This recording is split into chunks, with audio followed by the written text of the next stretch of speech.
Wild waves, give start, take one. Quite enjoyable, actually. Isn't it fun? Really fun. Yeah. I'm Jessica Oliver. And I'm Charlotte Harris. And together we're Team Wild Waves. So June 2024, we are rowing 2,800 miles across the Pacific Ocean from California, Monterey Bay to Hawaii. And we are hoping to raise £50,000 for shelter.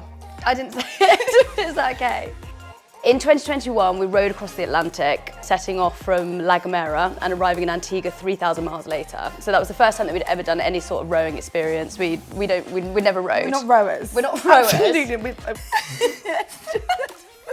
So we did that, but we actually broke the world record and we became the fastest female pair ever to row across the Atlantic Ocean. We've been best friends since Cardiff University 10 years ago. It's probably more like 12 now. And you're the one who came with this challenge. I don't know, I was like, what is that? We don't row, we know nothing about the ocean. And then we signed up and the rest we got is kind super of excited. history. We were like, right, we're in this. We said at the end of the Atlantic that we'd never do another row. And then 6 months later, we thought we're not going to get an opportunity to do something like this again off the back of what we've done, with the momentum that we've already done. And I just feel like we felt like we weren't finished. Yeah. And we want to raise more money for shelter. Like, we really are aligned to that cause. And we want to go for another world record if we can.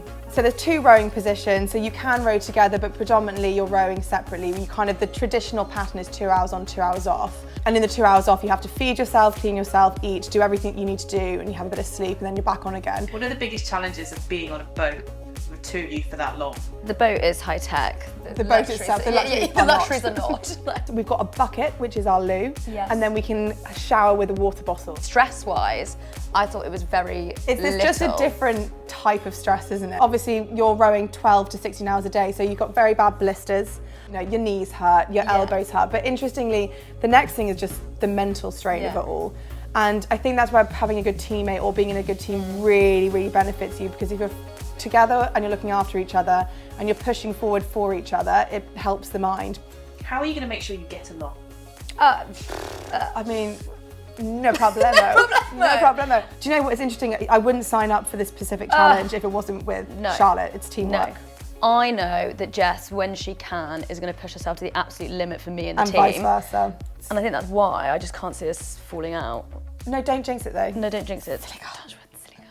We are raising money for the homeless charity Shelter. Reason being is we both are very aligned to supporting the homeless community. 2023, 309,000 people on Christmas Day were homeless. Yeah. That's a 14% increase from the previous year. So the problem is getting worse and the funding is getting less. So even if, you know, just through our campaign we can raise £50,000 and it's going to help even a little bit, then great.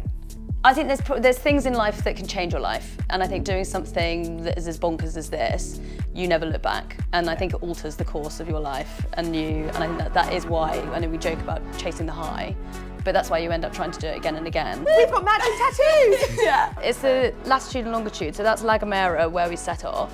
That's why Jess always has to sit on my right. This is Antigua where we ended. And we're going to hopefully at the end of the Pacific do the difference. She'll have the start and I'll have the end. Yeah. And then and that's why we can't do another, because We've got nowhere to put them. Where would it go? Where would it go?